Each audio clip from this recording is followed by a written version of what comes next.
Supergirl had all of the right things to be a really good superhero film.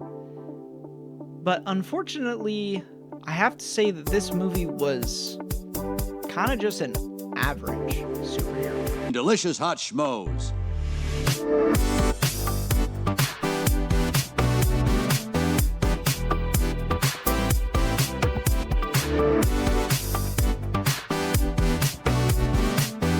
What do I mean by that? Well, you see, Supergirl has a really, really promising premise. The premise of somebody who is dealing with trauma, and the way that they are to overcome that trauma is to help somebody else overcome their trauma. That alone is a really promising premise. But the problem with this movie and this premise happens to be that they take this premise and then they try to tell like 4 different storylines to try to like make you feel and care about these characters. The actual like action and the acting of this movie are fine. The movie looks good. Like, it's not a bad looking movie, but it's just so convoluted when they try to tell you Kara's backstory and Ruby's backstory, and then they try to tell you that Lobo is really important and he's not, and they're trying to like build up this villain that's not really memorable at all. I don't even remember his name. And the only moments of this show that of this movie that end up being worth anything are some of the backstories that they tell. But the actual conclusion to the story is kind of underwhelming, which is really unfortunate because Superman was a really good Superman movie. Okay?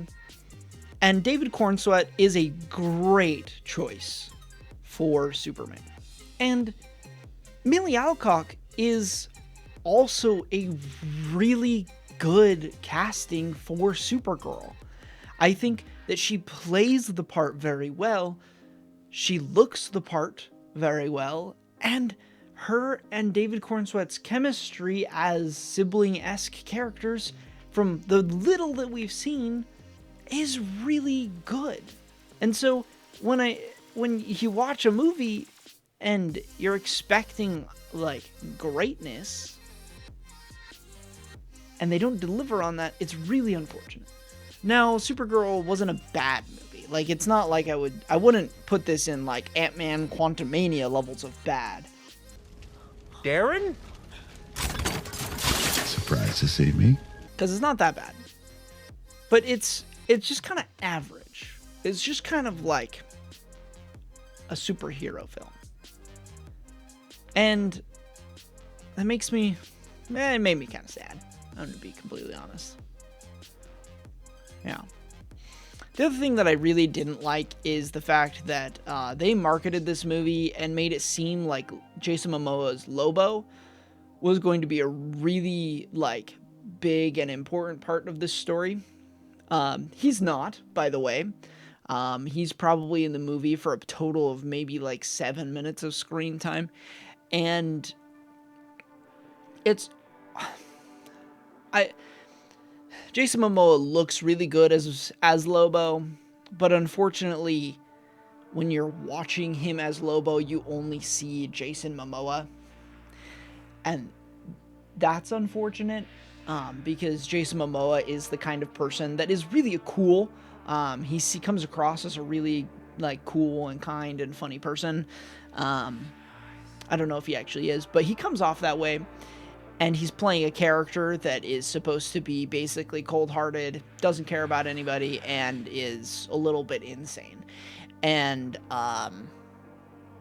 unfortunately, he just comes off as Jason Momoa trying to be that character. And it's just, I didn't really love that.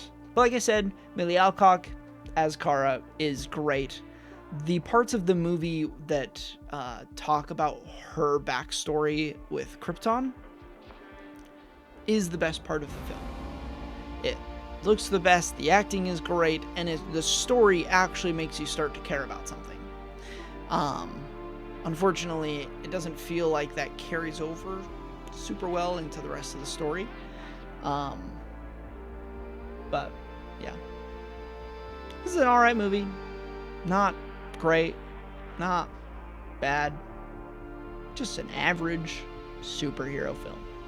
But it does make me feel like there's the possibility that when we get a movie, inevitably, that is Superman and Supergirl in the same movie fighting for the same thing, we could get something that is going to be really, really awesome. So, yeah. This average movie, great cast, average story. Better than Tombstone. Because that's the worst movie in the whole world. Never seen it, and I never will.